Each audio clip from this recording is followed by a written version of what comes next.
தாமதம் வந்ததுக்காக வருத்தம் தெரிவிக்கிறேன். சரியான இந்த பக்கம் தான் தாமதம், எதிர்பார்த்ததை விட தாமதமாயிற்று. நாம் உயிரோடு இருப்பது எந்த சுத்த கிருபை. இந்த செகண்ட் வாழ் இந்த பைபிள் இன்ஸ்டியூட் நன்றி சொல்கிறேன். சொல்லப்பட ஐயா உள்ளிட்ட அத்தனை தேவ ஊழியர்கள் கற்றுடைய பிள்ளைகளுக்கு என்னுடைய நன்றியை நான் தெரிவித்துக் கொள்கிறேன். கற்றவங்க ஆசீர்வதிப்பார். தொடர்ந்து 7 சபைகள் சர்ச் ஹிஸ்டரி என்ற பாடத்திலிருந்து சபை வரலாறு,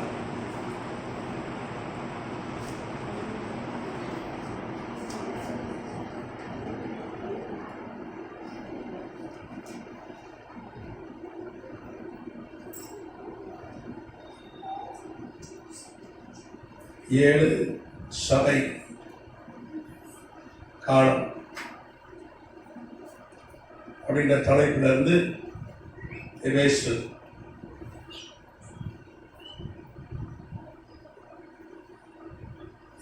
சபை குறித்து நாம் தியானித்து வரோம். எபேசு சபை காலம் என்பது 30 கிபி ஆதி திருச்சபை ஸ்தாபிக்கப்பட்டது 100 கிபி. நாமத்துக்கு ஸ்தோத்திரம். இந்த காலகட்டத்தில் தான் யோவான் வரைக்கும் அத்தனை அப்போஸ்தலர்கள் மறைந்து போனார்கள். நீங்க பார்த்தீங்கன்னா அப்போஸ்தலருடைய மரணங்கள்லாம் எபேசு சபை காலத்துல தான் நடந்தது. அதுவும் யாக்கோபு சீசை ஏரோது கொண்டு போட்டான். யாக்கோபை கொண்டு போட்டது ஏரோது. அப்போஸ்தலர் நடபடிகள் புத்தகத்தில் இருக்கிறது. பேதுரு என்ன பண்ணாங்க? பிரதான அப்போஸ்தலர் பேதுரு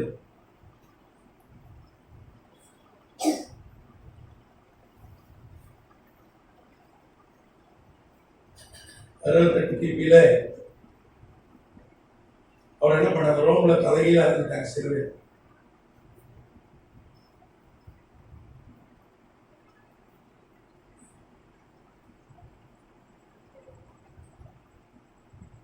தலைகீழா இருந்துட்டாங்க. இசுபியஸ் என்ற வரலாற்று ஆசிரியர் அதை குறிப்பிடுகிறார்.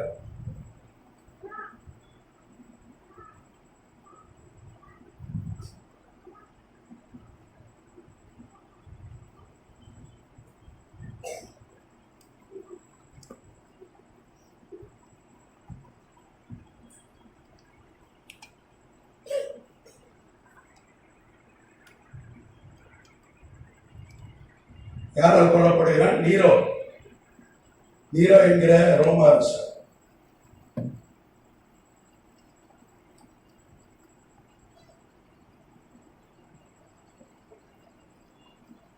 ரோம பேரரசர். இவன் பவுலை கொண்டா. நிறைய தேவ ஊழியர்களை கொண்டு போட்டிருந்தான். அவள் தலை வெட்டி கொண்டு இருந்தான். பேதுரு தலையில சிலுவையில் அறைந்தான். பேதுரு நேரம் தான் அரைஞ்சாங்க. ஆனால் பேதர் என்ன சொன்னாரு? நான் ஒன்றும் ஆண்டவராக இயேசு கிறிஸ்து அவரை நேரம் சிலுவை அடைந்துங்க, அதனால் நான் தகுதி கிடையாது நேரம் அறையிறதுக்கு. என்ன பண்ணிடுங்க, தலையில் அரைஞ்சிருங்க அப்படின்னு சொன்னான். 3 நாள் சிலுவையில் தூங்கினான். 3 நாள் என்ன பண்ணான்? விசகம் பண்ணிக்கொண்டே செத்து போனான். விசகம் பண்ணிக்கொண்டே செத்து போனான். அவன் 53 பேதுரு ரோமுக்கு போயிட்டான். 53 68 கிபி AD வரைக்கும் ரோம்ல தான் இருந்தான் பேதுரு. பேதுருடைய கல்லறை எங்கதான் இருக்கு, பவுலுடைய கல்லறை எங்கதான் இருக்கு. சமாரிய ஸ்திரீ அவ பேர் என்னது? நான் சொல்லியிருக்கேன் என்னன்னு.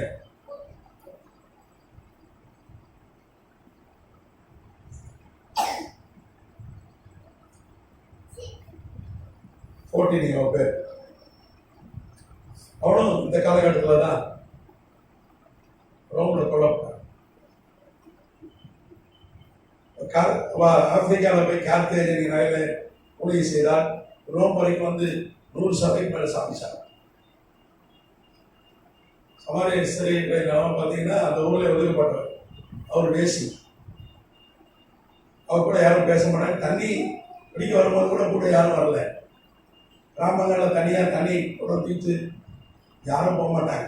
ஒருத்தர் தனியாக ஒருத்தர் குடத்தை தூக்கிட்டு ஒருத்தால போகிறாங்கன்னா சந்தைக்கிறாங்கன்னு அர்த்தம். ஒன்று எல்லாருமே சனியாக இருக்கணும், இல்லை ஒதுக்கப்பட்டவர்களாக இருக்கணும். இந்த 14 இயரை கற்று நம்மளை ரட்சித்து அவள் 2 பிள்ளைகளும் பெரிய ஊழியர்களாக ஆனாங்க. அவருடைய 2 சகோதரிகள் ஊழியம் செய்தார்கள்.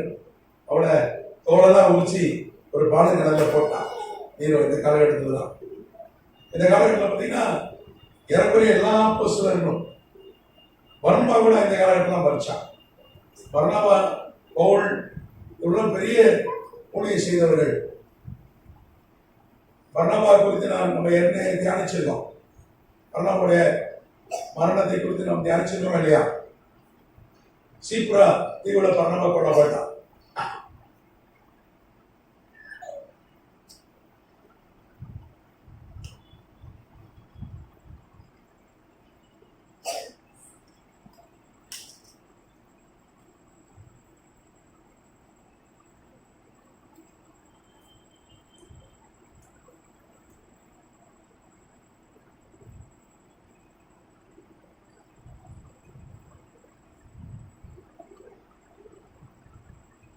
சீப்பூர்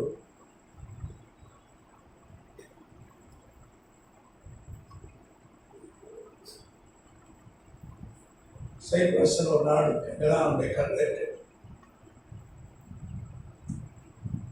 கான்ஸ்டான்ஷியா அப்படின்னு பட்டணம்.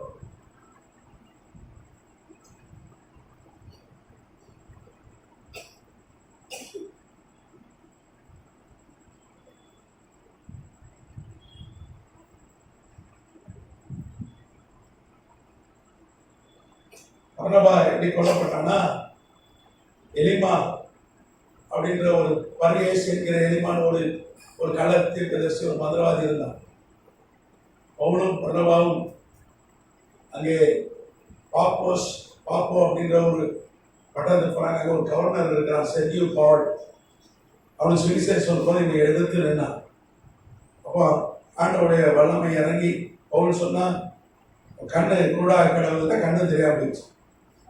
கொஞ்ச காலம் கண் தெரியாமல் இருந்தான். பைபிள் இருக்குல்ல, அப்போஸ்தலர் 13 பரியேசு என்கிற எலிமா ஒரு மாய வித்தக்காரன். அவன் கண்ணு தெரியாம போய் விழுத்திருந்தது. அவன் தான் என்ன பண்ணான், பர்னபாவுக்கு எதிராக எழும்பி ஆட்களை சேர்த்து பர்னபா கொல்லப்பட்டான். பர்னபா, பவுல் இவர்களாம் இந்த காலகட்டத்திலே மறித்து போயிட்டாங்க. இந்தியாவுக்கு வந்த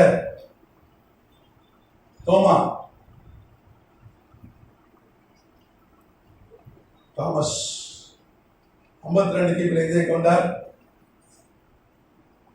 72 கிபில மறிச்சுப்பார்.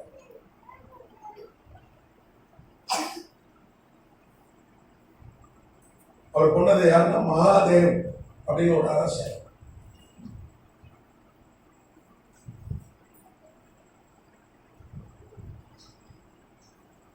அவருடைய வீட்டார் தான் ரட்சிக்கப்பட்டாங்க. அவங்க தான் இந்த காஞ்சிபுரம், இந்த நம்ம செங்கல்பட்டுலாம் ஆண்டா சோழ சாம்ராஜ்யத்துடைய சிற்றரசாவை. அவனுடைய மனைவி, அவன் பிள்ளைங்க, அவன் கூட போதெல்லாம் ரட்சிக்கப்பட்டார்கள்.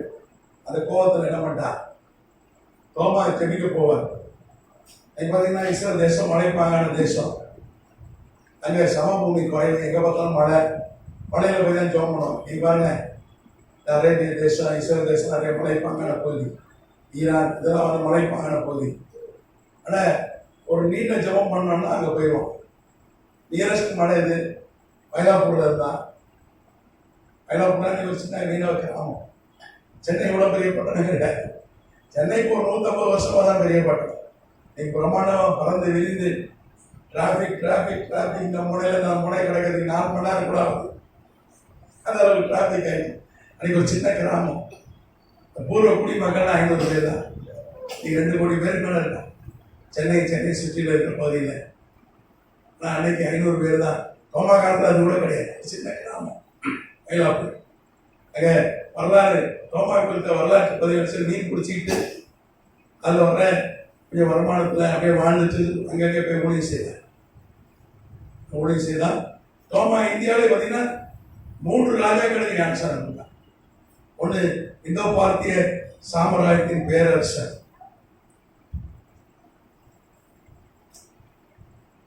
இந்தோ பார்த்திய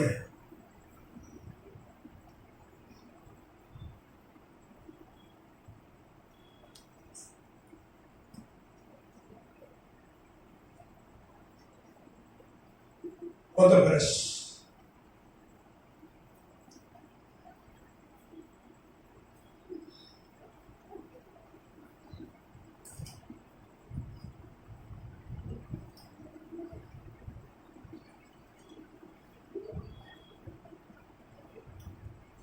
அதுக்கப்புறம் சேர பேரரசர்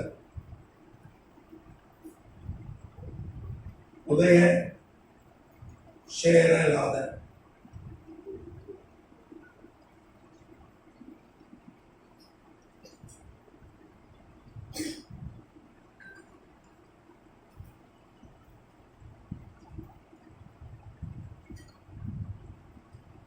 அப்புறம் மகாத்வா,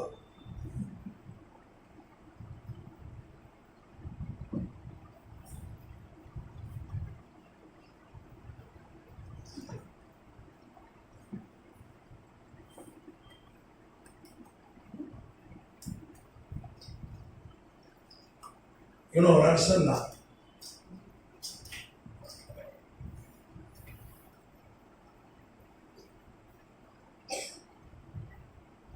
அரசர்கள்லாம் ரட்சிக்கப்பட்டார்கள். இந்த காலகட்டத்தில் இந்தியாவில் சபை ஸ்தாபிக்கப்பட்டது. இந்தியாவில் தோமாவை கொண்டு கத்த நிறைய சபைகளை கட்டி கொடுத்தார். அப்புறம் பத்தலைமை இந்தியாவுக்கு வந்தான் 56 கிபி 56 AD. அவன் தான் பைபிளை முதல்ல இந்தியாவுக்கு கொண்டு வந்து சேர்த்தான். இந்தியாவுக்கு பைபிள் கொண்டு வந்தது யாருன்னா அவன் தான்.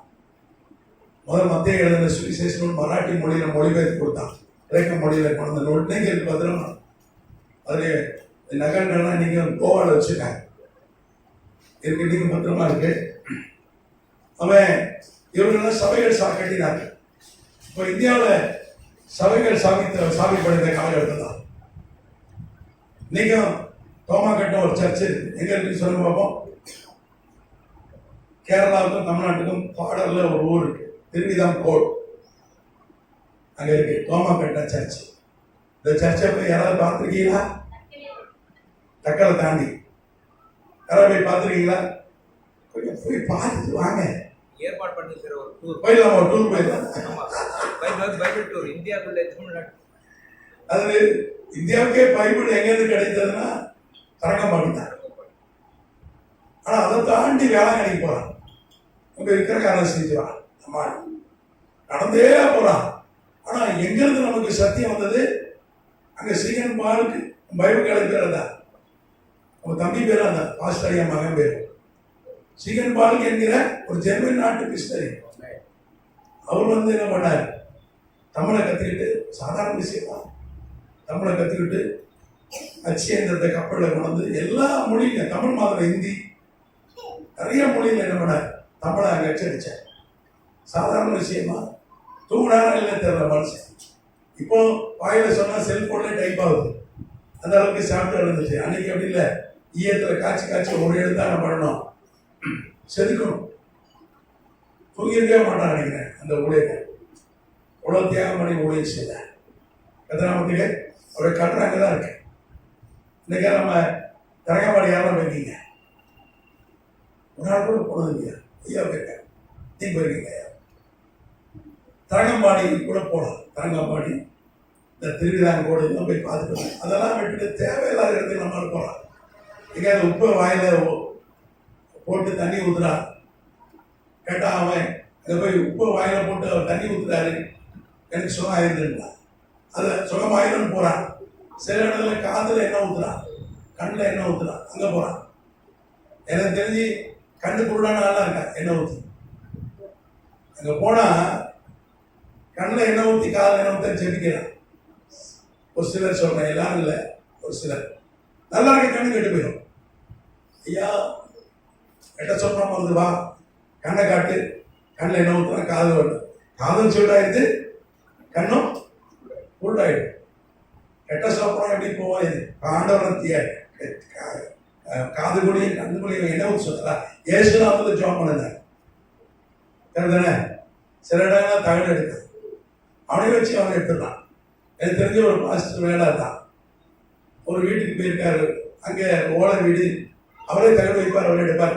அங்கே ஓட்டில் சுருக்குனாரு அந்த அந்த தகடை, அது ஒரு தேன் ஒன்று இருக்கு, ஒரே போடா போட்டுட்டாரு.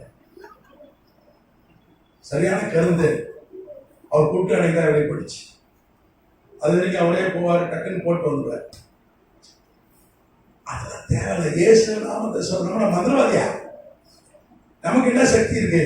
இயேசு நாமத்துல அதிகாரம். இயேசு நாமத்தை சொன்னா ஓடிடும். அது புதிய ஏற்பாட்டு கிறிஸ்தவனுக்கு அந்த ஸ்லாக்கியம், பழைய ஏற்பாட்டு கிறிஸ்தவனுக்கு அந்த ஸ்லாக்கியம் இல்லை. ஒருத்தர் கூட பேய் தோத்துல. ஆனா இன்னைக்கு மோசே, எலியா, ஆபிரகாம் இவங்க யாரும் தோர்த்தல. ஆனா இன்னைக்கு சாதாரண ஆட்கள் நமக்கு அந்த அதிகாரத்தை கத்த கொடுத்துருக்காரு. பிசாசு யோசிப்பான், மோசே பார்த்தா முடியாம அவனுக்கு அதிகாரம் இல்லை, இவன் வெறும் பையன். ஒரு காலத்துல என்ன வழங்கினா இப்ப என்ன துரத்துறான், இயேசு வாங்கினா இருப்பான். அப்படிதானே? சின்ன பிள்ளைங்க இயேசு நாமத்துல ஓடிப்போம். அந்த நாமத்துல அவ்வளோ வராது, அவ்வளோ அதிகாரம். கத்த நாமத்துக்கு சோதனை சொன்ன உடனே அப்படியே அற்புதம் நடக்கும். இயேசு நாமத்துல கத்த நாமத்துக்கு சோதனை. அந்த சுலாக்கியம் பாக்கியம் புதிய ஏற்பாட்டு கிறிஸ்தவர்களுக்கு தான்.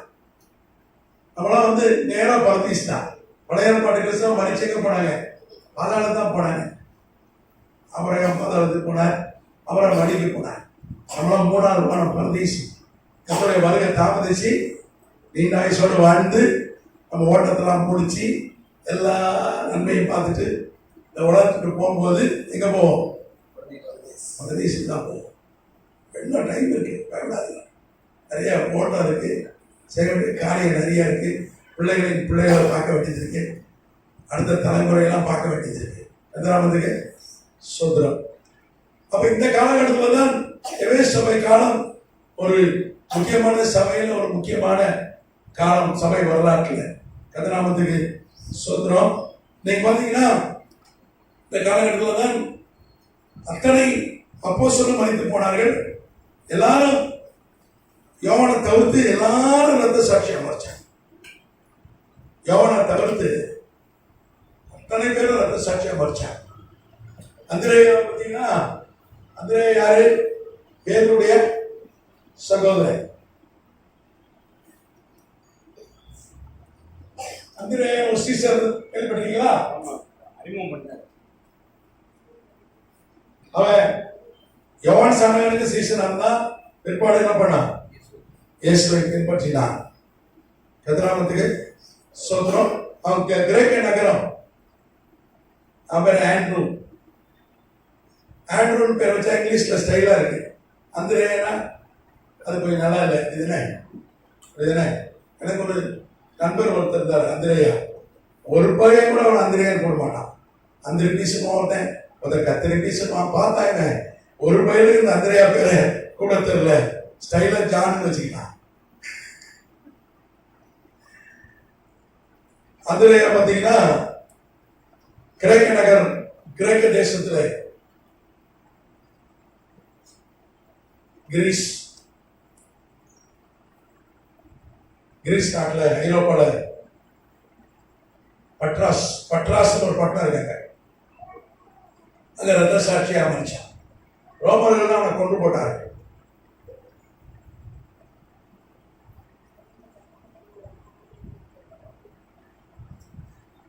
அவனை சிலுவையில் அறைந்தாரு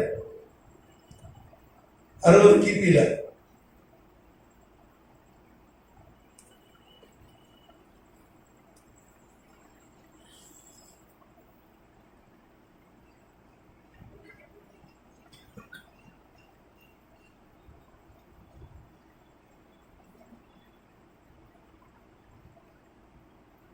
யாக்கோபு வந்து சகோதரர் யாக்கோபு.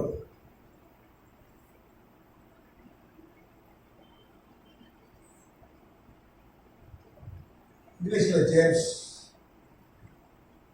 பழைய ஏற்பாடுல யாக்கோபுன்றது ஜேக்கப். புதிய ஏற்பாடு நீங்க அப்போஸ் மறுபடியில் அவனுடைய மரணம் குறித்து சொல்லப்பட்டது.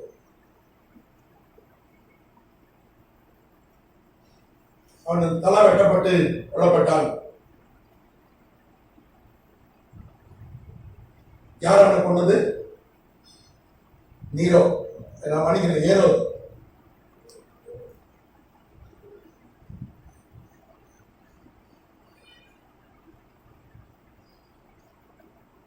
ஏரோதான் கொல்லப்பட்டான்.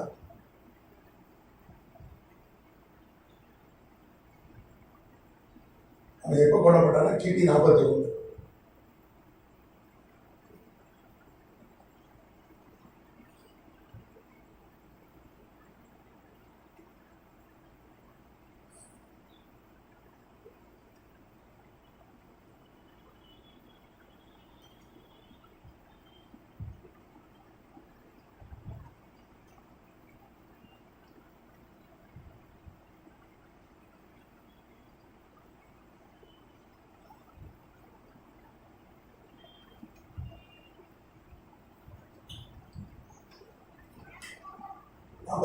கிபி 42. முதல் ரத்த சாட்சி சீசர்ல முதல் ரத்த சாட்சி அவன் தான்.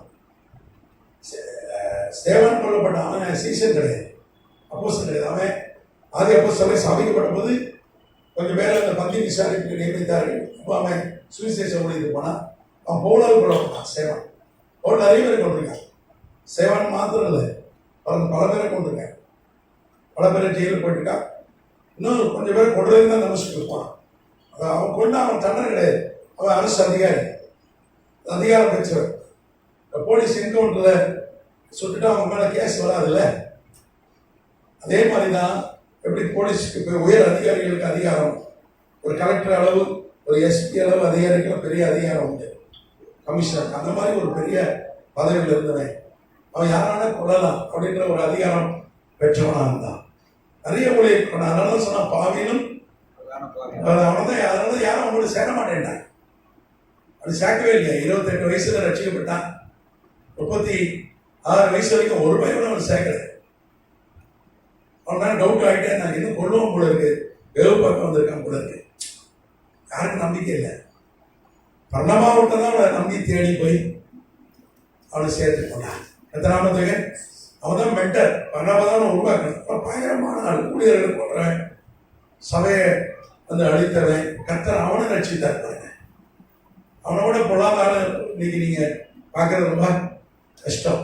இப்போ நம்ம இந்தியாவில் இப்போ ஒரிசாவில் கொஞ்சம் பிரச்சனை, ஒரிசாவில் இப்போ பிரச்சனை விசேஷமாக சொன்ன. ஒரிசாவில் இது வரைக்கும் பிரச்சனை கூட அளவு இல்லை இருந்தது. ஏற்கனவே ஒரு மிஷனரி ஸ்டேட்ஸை கொண்டுட்டாங்க.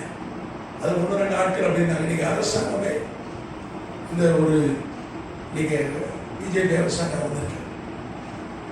விசேஷமாக நம்ம ஜோம் பண்ணோம். ஒரிசா மக்களுக்கு நம்ம தமிழ்நாட்டில் நிறைய பேர் போய் உதவி செய்கிறாங்க மிஷனரியா. என்கிட்ட ரட்சிக்கப்பட்ட ஒரு தம்பி ஞானஸ்தானம் கொடுத்து என்கிட்ட பைபிள் காலேஜ் படித்து ஆர்டினேஷன் பெற்ற ஒரு தம்பி அங்கே 3-4 சபையில் வைத்து உதவி செய்கிறாங்க. அந்த தம்பிக்காக நீங்கள் ஜோம் பண்ணிக்கிங்க, நல்லா உதவி செய்கிறாங்க. இப்போ நிறைய பிரச்சனைங்க. புதுசாக தொழில் வெட்டுது, கத்தராமத்துக்கு சோத்திரம். அப்புறம் யோவான் இந்த காலத்தில் சில மறைச்சு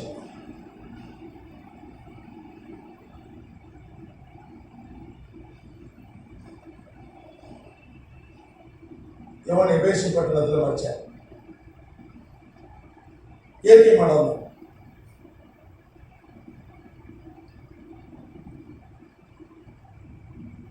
கரெக்டா 100 AD. அவருக்கு அப்புறம் 94 வயது.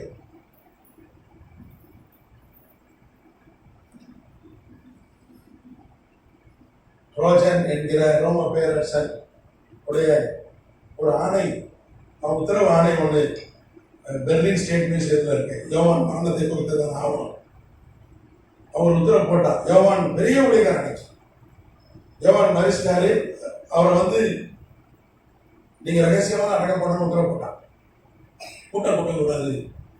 நான் 4-5 பேர் தான் போய் அடக்கமான யோவான் செல்சுக் மலையில இருக்கு, இரேஷு பட்டணத்துல ஒரு மலை குன்று இருக்கு. எப்படி நமக்கு மவுண்ட் செயின்ட் தாமஸ் மவுண்ட் மாதிரி ஒரு மலை குன்று அங்கே இருக்கு. அதெல்லாம் அடக்கம் பண்ணிக்க கட்டுறாங்க யோவானுடைய கதை. இந்த காலகட்டத்தில் தான் அப்போஸ்தலர்கள் யோவானை தவிர்த்து, யோவான் தான் ரத்த சாட்சி.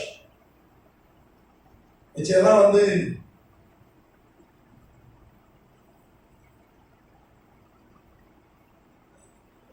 யோவான் தவிர்த்து எல்லாரும் ரத்த சாட்சியாக மதித்தார்கள். கர்த்தராமத்துக்கு ஸ்தோத்திரம்.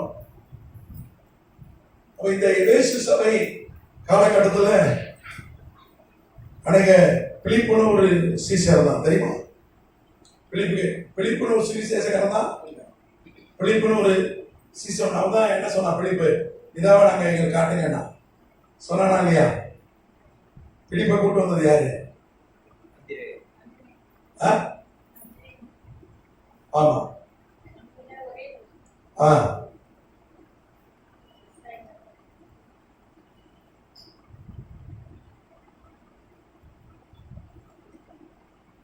பிதாவை பார்க்கணும்னா அவன் என்ன பார்த்தா, நானும் பிதாவும் ஒண்ணுதான், என்ன பார்த்துட்டல அது போதுங்க. கதிராமத்துக்கு ஸ்தோத்திரம். இந்த பிலிப்பு பார்த்தீங்கன்னா ஹீராபோலிஸ் கிரேக்க பட்டணம்.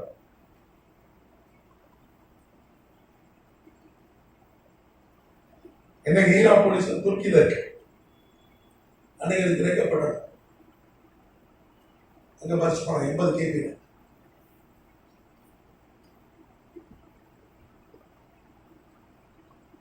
சிலுவையில் இருக்காங்க.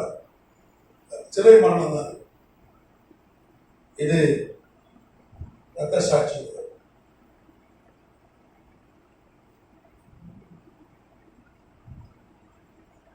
இது ரத்த சாட்சி. சிலுவை இது தலை.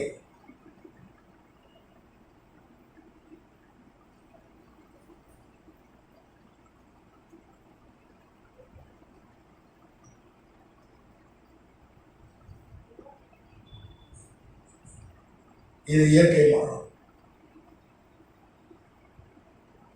யோவானை மாத்திரம் அங்க சட்டை மறிக்க விடல. அவனுக்கு விஷம் கொடுத்தாங்க சாவலை, சிங்கக்கையில போட்டாங்க சாவலை, என்ன கொப்பரையில போட்டு ஃபுல் டே வச்சாங்க சாவலை, பத்மத்தீவில போட்டாங்க சாவலை.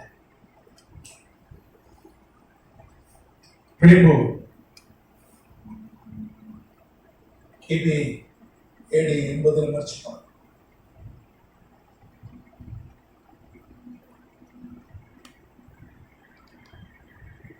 ஹீராபோலிஸ் சிலுவை மரணம்.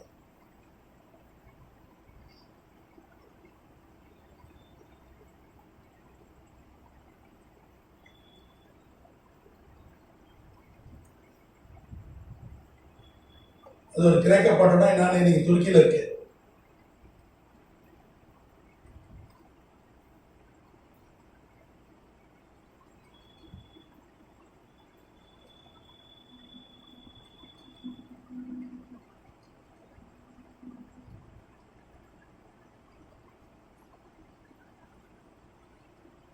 அப்போஸ்தலனாகிய பிலிப்பு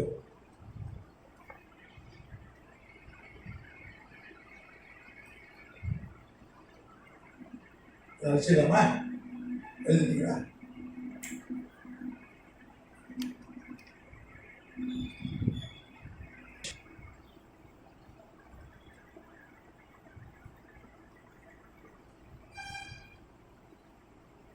நினைச்சிடலாமா?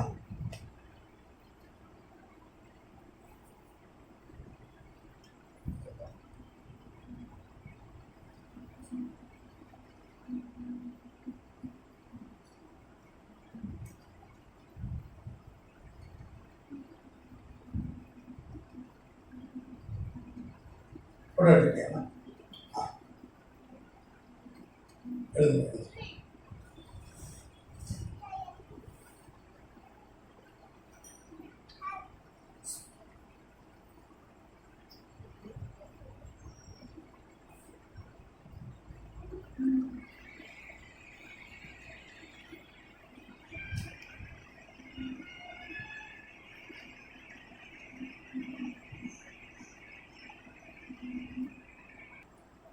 அவர் கல்றமலை தான் இந்த சுவாந்தம் சர்ச்சு இருக்கு. அன்னைக்கு வந்து போர்ச்சுகீஸ் கல்ற அந்த கல்றமலை போர்ச்சுகீஸ் வந்து ரோமன் கேத்தலிக் சபை கட்டியிருக்காங்க. இன்னும் அவருடைய நகைகள்லாம் இருக்காது, நகை இருக்கு, நகம் பத்திரமா இருக்கு. 2000 வருஷம் ஆகிக்கணும், இன்னும் மிச்சங்கள் இருக்கு. அடுத்தது பார்த்தீங்கன்னா பர்தலை வயிறு.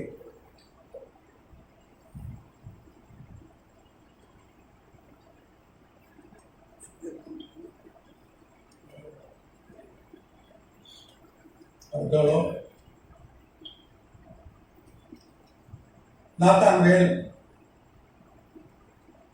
பர்தலை எல்லாம் ஒண்ணுதான். நாத்தான்வேல் யாரு?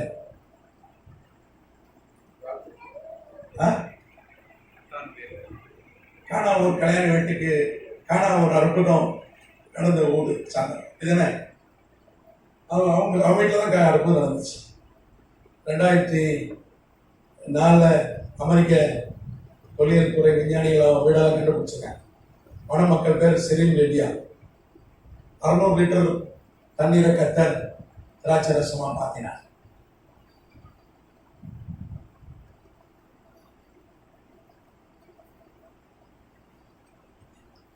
இவன் இந்தியாவுக்கு வந்தான் 56 வந்து பைபிள் கொடுத்துட்டு போனான்னு சொன்னேன். கோவா, புனே, பாம்பே, பெங்களூர், இந்த கொங்கன் பார்த்தீங்கன்னா ஊழிய சபையை சாப்பிட்டார். அவன் கேட்ட சர்ச்சை இங்கே இருக்கு. அதுக்கப்புறம் அர்மீனியா போயிட்டான். அர்மீனியா எங்கே இருக்கு தெரியுமா? அது ஐரோப்பான அர்மீனியா போயிட்டு அங்கே அதில் வந்து சாட்சியாக படித்தான். ஆல்பன் ஒரு பட்டணம்.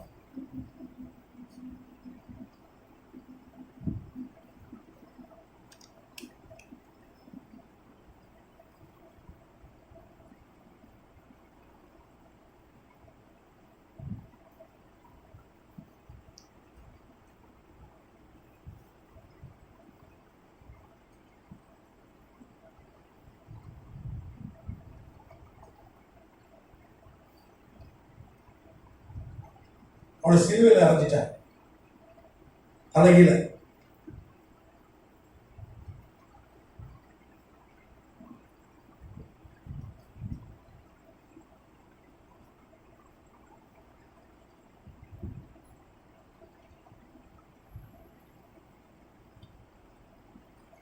தோமா பற்றி பார்த்துட்டோம்.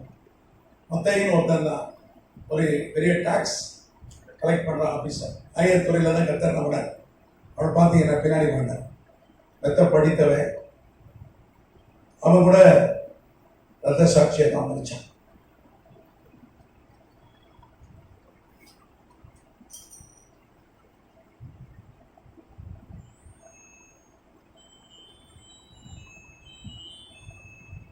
மேத்யூ மத்தேயு பெரிய படித்தவன், பெரிய பணக்காரன்.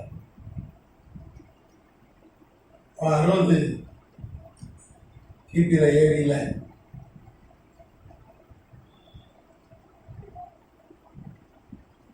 நடாபான ஒரு பட்டணத்தில் அவன் சங்கரிக்கப்பட்டான். வெட்டப்பட்டு கத்தியில் அவன் வெட்டப்பட்டு மதிச்சுப்பான்.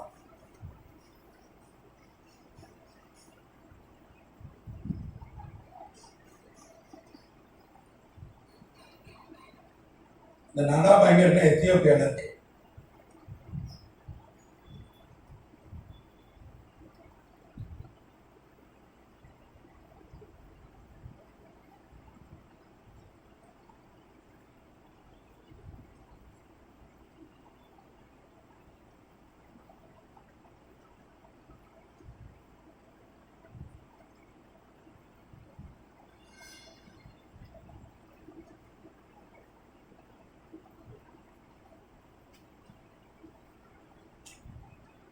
இன்னொரு அல்பேயின் குமாரன் ஆகிய யாக்கோபுன்னு ஒருத்தர் சீசர். ஜேம்ஸ் சன் ஆஃப் அல்பேஸ் அப்படின்னு ஒருத்தர் சீசர்ல ஃப்ரெண்ட் சீசர்ல.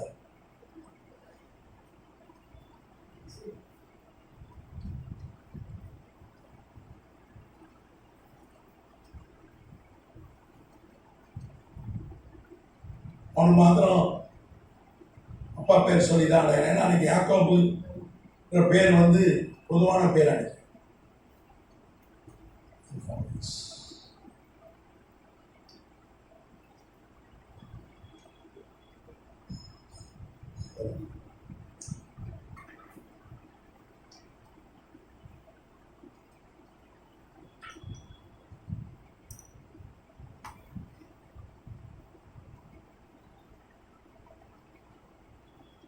இன்னொரு யாக்கோபு எத்தனை? 2 யாக்கோபு. ஒன்று வந்து யோவானுடைய சகோதரன், இடிமுழக்கத்தின், ஆமாம், இவன் வந்து அல்பே குமாரன்.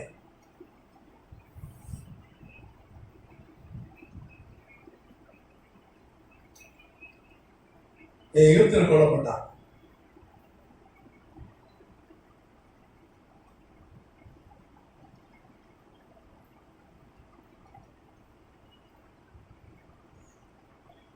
எகிப்துல ஆஸ்ட்ரோகைன் அப்படின்னு ஒரு பட்டணம் இருக்கு, அங்கே கொல்லப்பட்டான்.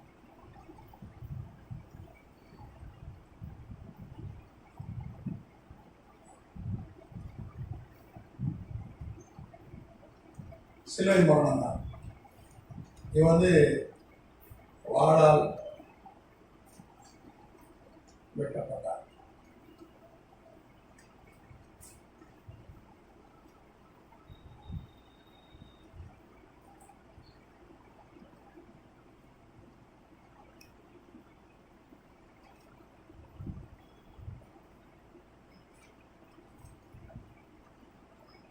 சிலுவை மரணம்.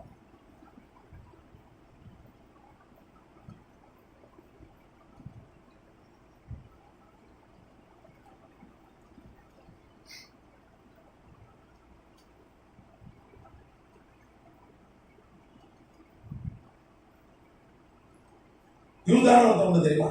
யூதாஸ் காரியத்து வேற, யூதா வேற, இதுதானே?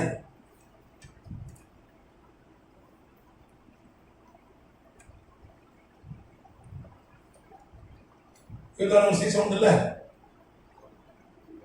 யூதாஸ் காரியத்து வேற, யூதா ஜூட்.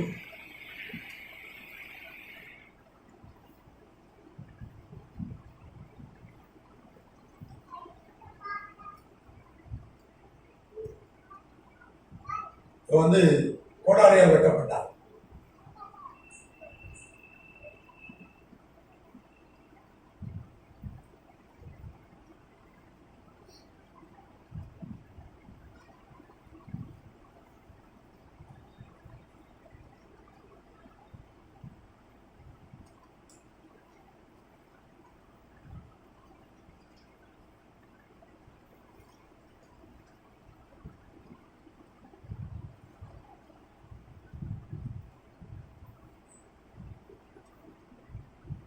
இஸ்ரேலில் தான், இஸ்ரேல் தேசத்துல தான்.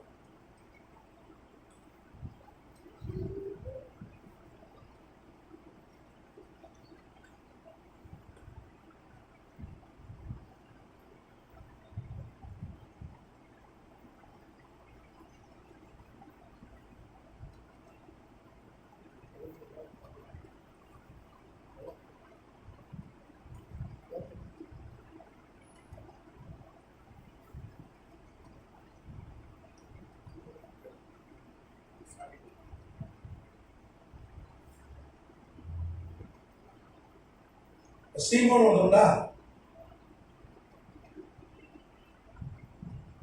சைமன்.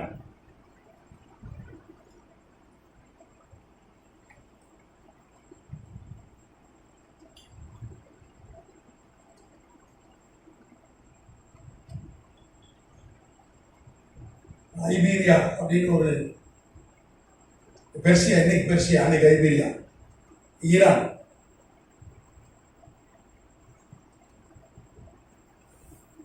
ஈரான் குழப்பம்.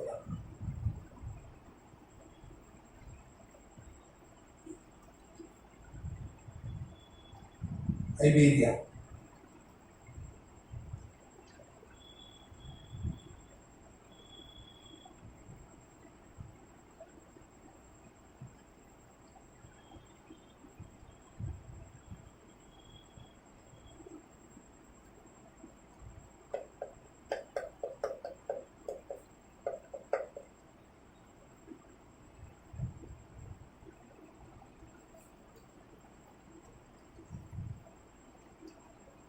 இன்னும் வாழலாம் போனார்.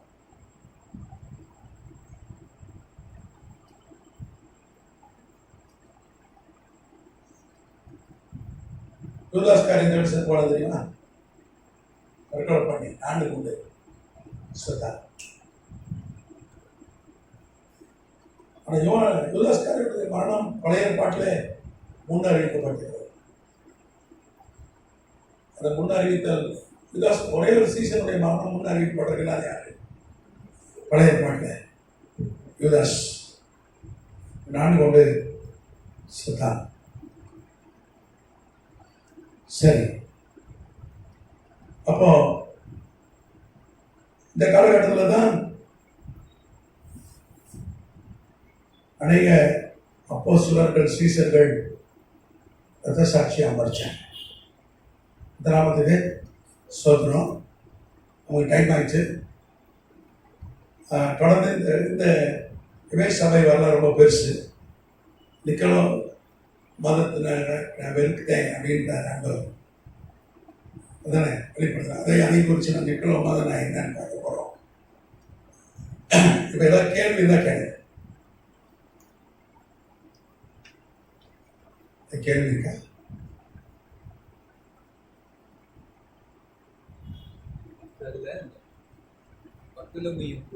ஐயா பர்த்தலோமியோ எழுதிருக்கீங்க, பக்கத்தில் நாத்தான்வேல் போட்டிருக்கீங்க. அதுவும் ஒரே ரெண்டு பேரும் ஒரே பேர் தான். எப்படி சீமோன், அதுக்கப்புறம் பேதுரு, கேபா, 3 பேர் இல்லை.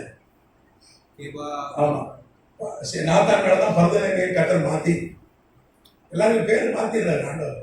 அப்புறம் ஆபிரகாம் ஆக்கினார். ஆமாம்,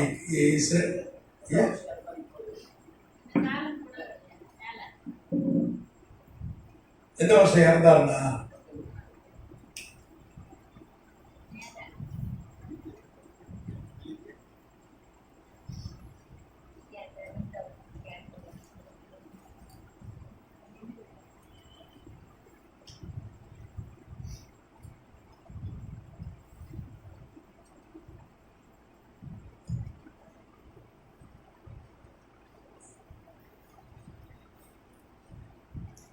முதல் நிருபம் இந்த பைபிள் இந்த காலத்துல தான் எழுதப்பட்ட புதிய ஏற்பாடு முழுக்க ஃபர்ஸ்ட் நிருபம் எழுதுனா யாக்கோபு. யாக்கோபு, அந்த யாக்கோபு யாருன்னா ஆண்டவருடைய சகோதரன்.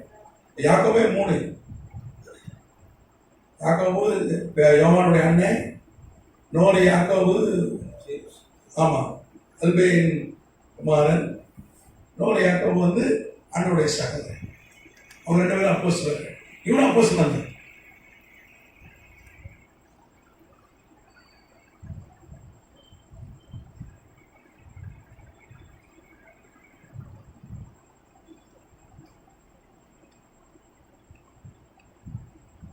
நாத்தான்வேல்லாம் அவனை ஆண்டவர் பார்க்கும்போது சார், நீ அத்தி மரத்துக்கு கீழே இருக்கும்போது அவனை அழுதுட்டு இருந்தான். நான் சொல்லி போய் அத்தி மரத்தில் குடுங்கி அழுதியப்பா, அவனை பார்த்தேன் அப்படின்னு அவன் பிரச்சனை சொல்லிட்டார். உடனே நீங்க தான் பேசியான்ட்டான். எப்பா இதுக்கே நீ இப்படி சொல்லிட்டியப்பா, இன்னும் இதில் விட பெரிதான காரியங்களா காண்பாய் அப்படின்ட்டு அவன் வீட்டு கல்யாணத்தில் அனுபவம் செஞ்ச. நான் வீட்டு கல்யாணம் தான். நீங்கள் அதுக்கு ஒரு வாரம் கல்யாணம் ஆகும். நீங்கள் பாருங்க, 6 கற்சாடி தண்ணீரை ராஜரசமாக வைக்கிற மாதிரி 2004 இந்த 6 கற்சாடி கண்டுபிடிச்சிருக்காங்க. இப்போ பேர்ன்ட் ஹவுஸ்னு ஒரு மியூசியம் இருக்குது இஸ்ரேல் தேசம் நம்மளாம் போகலாம். இப்போ ஜாப் பண்ணி ஏசாப்பட காசு வாங்கி நம்மளாம் போயிட்டு வருவோமா டூர். நம்ம 10 டிக்கெட்டுக்கு ஒரு டிக்கெட் ஃப்ரீ, அதில் ஒரு 10% டிஸ்கவுண்ட். அப்போ ஒரு 20,000 ரூபாய்க்கு மேலே அரசாங்கம் தராங்க. போயிட்டு வரலாம். தமிழ்நாட்டுக்குள்ள போய் சரியா? முதல் கட்டின அந்த ஆலயம் எல்லாம் பார்த்துட்டு வந்துடலாம். கேரளா பார்டர். சரி, நம்ம போயிட்டு வந்து பார்க்கறது நல்லது. சரி, அப்போ அவன் அழுது கிடந்தான். நீங்க பார்த்தீங்கன்னா 6 கற்சாடி, அதை ஒவ்வொரு கற்சாடி 100 லிட்டர் தண்ணி பிடிக்கும். 600 லிட்டர் தண்ணீரை கத்தனை பண்ணார் திராட்சரசமா மாத்தின. அன்னைக்கு மரபு என்ன, ஒரு ஆளுக்கு 1 லிட்டர் திராட்சரசம் கொடுப்பான், 1 லிட்டர் ஜூஸ். அதுவும் அந்த திருமண ஆராதனை நடக்கும்போது எல்லா கையிலும் ஒரு கப் இருக்கும். அந்த கப்பலை கண்டுபிடிச்சிருக்கேன். அதெல்லாம் போட் ஹவுஸில் இருக்கு. 500 ml பிடிக்கும். அதில் பெரிய கப்பு. நம்மளால இப்போ 1 லிட்டர் ஜூஸ் தானே குடிക്കാം. ஓயாமரெல்லாம் 40 ரூபா 30 ரூபாய்க்கு 1 லிட்டர் ஜூஸ் தரேன். அங்கே ஏரியாவில் அப்படிதான் தரேன். ஓயாமல் போகுதுன்னு 750 ml 40 ரூபா 30 ரூபா தரேன். இவன் இப்போவே 1 லிட்டர் குடிக்கான் ஜூஸ். அப்போ அந்த காலத்துக்காரன் எப்படி குடிப்பான்? காஃபியே இவ்வளோ பெரிய சொம்பளை தான் குடிப்பான் அந்த காலத்து ஆளு. கரெக்டான யார் வீட்டுக்காக போனால் இப்போ இவ்வளோ டீ தரான். டீ கிடையாது. யார் வீட்டுக்கு போனால் இவ்வளோ பெரிய சொம்பளை என்ன தருவான்? பணவெல்லாம் போட்ட கருப்பட்டி காஃபி தருவான். இதுதான் குடிச்சி பழக்கம். அப்போ 1/2 லிட்டர் கப்பு, அந்த கப்பலை கண்டுபிடிச்சிருக்கேன். 1/2 லிட்டர் ஜூஸ் கொடுக்கணும். எப்போ பாஸ்டர் ரபின்னுவாங்க, அவர் 7 ஆசீர்வாதங்களை சொல்வார். அவன் மணமகனும் மணமகனுடைய வீட்டார், தாய் தந்தை, அப்புறம் சபையார் எல்லாம் அதை வச்சு ஒரு மணக்கா குடிச்சு ஜபத்தை சொல்லணும். இன்னைக்கு அப்படி நம்ம சபையில இப்படி திருவிருந்து கொஞ்சோடு தரோம். கட்டணை எல்லாருக்கும் 1/2 லிட்டர் கொடுத்தா கட்டுப்படியாது. பாஸ்டருக்கு ரொம்ப செலவாகும். ஐயா வேற அவரே ஜூஸ் செய்யறாரு. ஆமா, ஐயாவே பழம் வாங்கி ஐயா நம்ம இந்த சபையில ஒரு விசேஷம்னா கட்டுதானே ஐயா சொல்லுது.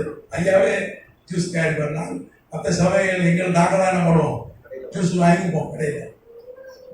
அப்போ அன்னைக்கு ஃப்ரெஷ் ஜூஸ் தான், குடிக்க வைத்த திராட்சை ரசம் இல்லை, அன்னைக்கு மரபு அது ஃப்ரெஷ் ஜூஸ். அப்போ 600 லிட்டர் ஜூஸ் கட்டுப்படி கட்டி போச்சு. 600 லிட்டர் ஜூஸ் என்றைக்கே வாங்க முடியாது. சென்னையில் இப்போவே வாங்க முடியாது. அந்த காலத்தில் எப்படி வாங்க முடியும்? அன்னைக்கு அது மிஷின் கிடையாது, ஒன்றும் கிடையாது. ஆனால் திராட்சை பழம் நிறைய இருக்கும், கஷ்டம். அதுவும் ஒரு 10 நிமிஷத்துல கொடுக்கணும். திராட்சை ரசம் குறைப்பட்டா பெண்ணுக்கு அது பிரச்சனை ஆயிடும். ஏன்னா அதை எல்லாத்தையும் அவமானப்படுத்துறாங்கன்னு ஒரு அன்னைக்கு கலாச்சாரம். இன்னைக்குன்னா எனக்கு கொஞ்சம் ஜூஸ் தட்டி போச்சுக்காங்கன்னா எனக்கு திருத்திட்டு போயிடுவோம். அப்படிதான் இன்னைக்கு. அது வேற. அன்னைக்கு அப்படி இல்லை, கல்யாணமே நின்றும் அந்த பொண்ணுக்கு ஒரு முத்திரை போட்டுருவாங்க, இனிமே இந்த பொண்ணை யாரும் கெட்டவே கூடாது. அன்னைக்கு கிராமங்கள் தானே, தூரமாக கல்யாணம் பண்ணி கொடுக்க மாட்டாங்க. இல்லை பக்கம் நடந்து போகிறது தான் கட்டி கொடுப்பாங்க. இன்னைக்கு அப்படி இல்லை. இங்க இருக்கிறவன் அமெரிக்காவில் கட்டி கொடுக்குறான், கரெக்ட் தானே? அங்க இருக்கிறவன் இங்க வந்து பொண்ணு கட்டுறான். இன்னைக்கு சகஜம். இன்னைக்கு சென்னையில் ஒரு ஆளுக்கு கல்யாணமே பண்ணக்கூடாது பஞ்சாயத்தில் தீர்ப்பாச்சுனா கூட அவன் போய் பக்கத்து மாநிலத்தில் போய் கல்யாணம் பண்ணிடுவான், எல்லாம் பக்கத்தில் மதுரையில் போய் கல்யாணம் பண்ணிடுவான், பாம்பேயில் போய் பண்ணிடுவான். அன்னைக்கு பண்ண முடியாது. அன்னைக்கு தூரமாக யாரும் பொண்ணு கொடுக்க மாட்டாங்க, பொண்ணு எடுக்க மாட்டாங்க. இந்த பொண்ணு காலம் போல வாழ வெட்டியா போயிடும். அதனாலதான் கரெக்டாக நான் பண்ணேன். 600 லிட்டரு தண்ணி தான் திராட்சை ரசமா மாத்திர 600 பேர் எக்ஸ்ட்ரா வந்துட்டான். இல்லை ஜூஸ் இல்லை. நான் தான் கொஞ்சம் கஷ்டப்பட்டு தான் கிடந்தான். 1 வாரம் கல்யாணத்துக்குங்க யோசிச்சு பாருங்க. 600 பேருக்கு ஜூஸ் இல்லை. அப்போ எத்தனை பேர் வந்திருப்பான்? ஒவ்வொரு நாள் கல்யாணத்துக்கும் 1 வாரத்துக்கு 3 வேளை சாப்பாடு. கல்யாணம் இன்னைக்கு 1 வேளை சாப்பாடு போட்டு கடைக்காரன் ஆகிறான் கல்யாணத்துல. 1 வேளை பிரியாணி போட்டே நம்மளால என்ன பண்றான்? கல்யாணம் கடன் 10 வருஷமா அடிக்கான். உண்டா இல்லையா? அன்னைக்கு யோசிச்சு பாருங்க, 1 வாரம் கல்யாணம் அவ்வளோ பேரும் சாப்பிடுவோம். இதுதான் நிறைய பிரச்சனை இருந்தது. நான் அத்தி மரத்தின் கீழே உட்காந்து அழுதான். அது ஆண்டவர் கண்டு அதை ஒரு அற்புதம் செய்தார். அவன் பின்பற்றினான் ஆண்டவரை. கதிராமத்துக்கு அன்னைக்கு அவன் அத்தி மரத்துக்கு ஒரு பார்த்தனால தான் இன்னைக்கு இந்தியாவில் எவ்வளவு பெரிய எழுப்புதார். கதிராமத்துக்கு சொல்றேன். எது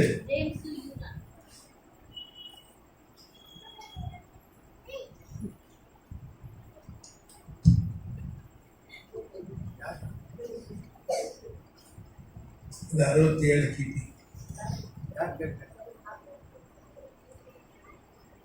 நோட்டு, புது நோட்டு இல்லை, புது நோட்டு.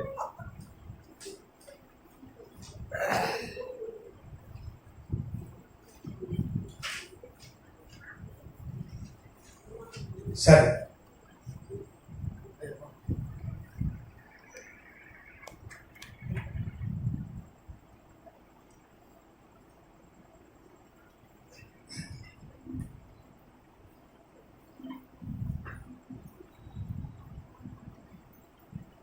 ஜெபம் செய்வோம்.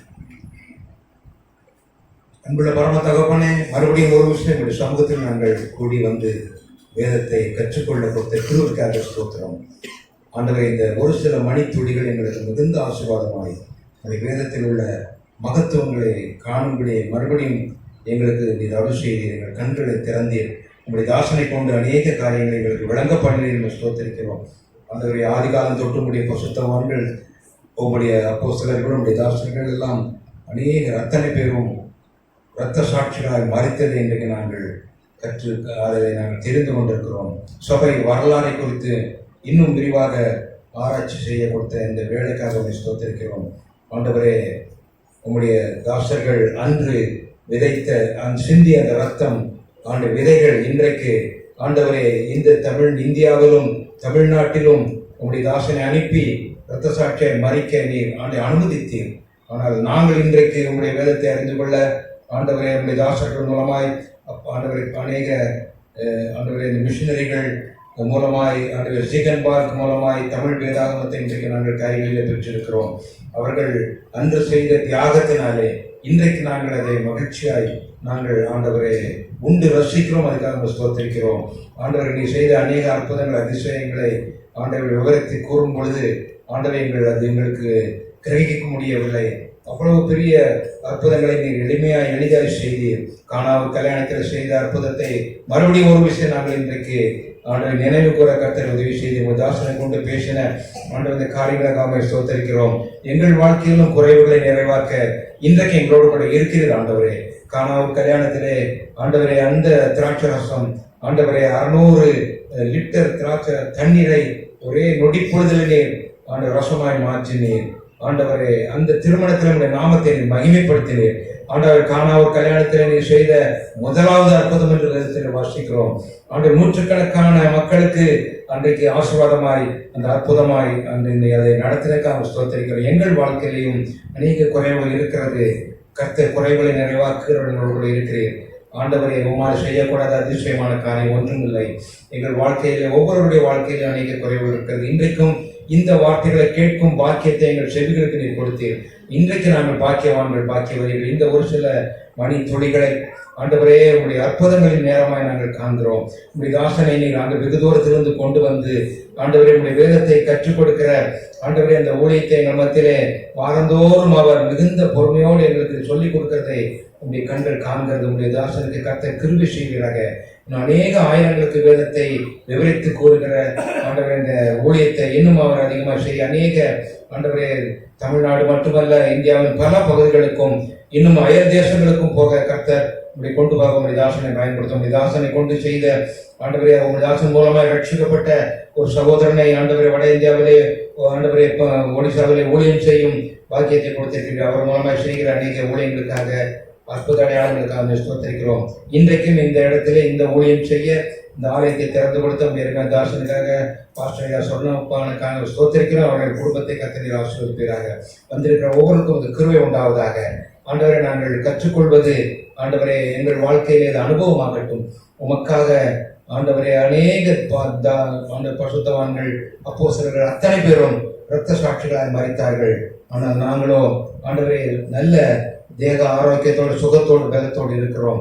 எங்களுக்கும் உபத்திரம் வரும்பொழுது கர்த்தர்களை நீர் பாதுகாக்க விடுவிக்க கர்த்தர்களோடு கூட இருக்கிறீர். தப்புவிக்கிறவர், விடுவிக்கிறவர், எங்களை உயர்த்துகிறவர், எங்களை கனப்படுத்துகிறவர் எங்களோடு கூட இருக்கிறீர். கர்த்தர் எங்களுக்கு அந்த காரியங்களை வாய்க்க பண்ணுவீராக. இன்றைக்கும் ஆண்டவரை எங்களை தாழ்த்தியும் கருவில கொடுக்கிறோம். அந்த கற்றுக்கொண்டதை எங்கள் வாழ்க்கையிலே ஆண்டவரை நாங்கள் அபியாசிக்க ஆண்டவர் உபத்திரம் வரும்பொழுது உமக்காக நாங்கள் பொறுமையை சகித்துக் கொள்ள ஆண்டவரை இன்னமும் சாட்சியை வழங்க பிரகாசிக்க அநேகருக்கு வெளிச்சமாய் உப்பாய் இருக்க கர்த்தர் அருள் செய்கிறார்கள். எங்களுக்கு வரமுள்ள கரங்கள் சமர்ப்பிக்கிறோம். மறுபடியும் நாங்கள் ஒருவர் இந்த இடத்துல சந்திக்கிறதுக்கு கிருபை எங்களோடு இருப்பதாக. எங்கள் ஆண்டவர் இந்த மற்ற குடும்பத்தில் உள்ள காரியங்களை கர்த்தர் பொறுப்படுத்திக் கொள்ளும். ஆண்டவரே ஒவ்வொருவருக்கும் ஆண்டவரை அவருடைய தேவைகளை சந்தித்தருவோம். எங்கள் வாழ்க்கையினுடைய நாமத்தை மையப்படுத்தும். ஒவ்வொரு நாளும் அற்புதமாக அதிசயம் எங்கள் வாழ்க்கையில் நடக்கட்டும். ஆண்டவரே உங்களுடைய மகிமையான பிரசனை எங்களோடு தங்கியிருப்பதாக. உமக்கே சகல துதியும் கனமும் மகிமை புகழ்ச்சியும் எடுக்கிறோம். ஆண்டவராக இயேசு கிறிஸ்துவின் நாமத்தில் வேண்டுகிறோம். ஜெபம் கேளு நல்ல பிதாவே, ஆமென். சேர்த்து சொல்வோம். என் ஆத்மாவே கர்த்தரை ஸ்தோத்திரி, என் முழு உள்ளமே அவருடைய பரிசுத்த நாமத்தை ஸ்தோத்திரி. என் ஆத்மாவே கர்த்தரை ஸ்தோத்திரி, கர்த்தர் செய்த சகல உபகாரங்களை வருவானே. ஆமென். அப்படி கர்த்தராகிய இயேசு கிறிஸ்துவின் கிருபை பிதாவாகிய தேவனுடைய அன்பும் பரிசுத்த ஆவியானவருடைய அந்யோன்ய ஐக்கியமும் இன்றும் சதா காலங்களிலும் நம் அனைவரோடு கூட நிலைத்திருப்பதாக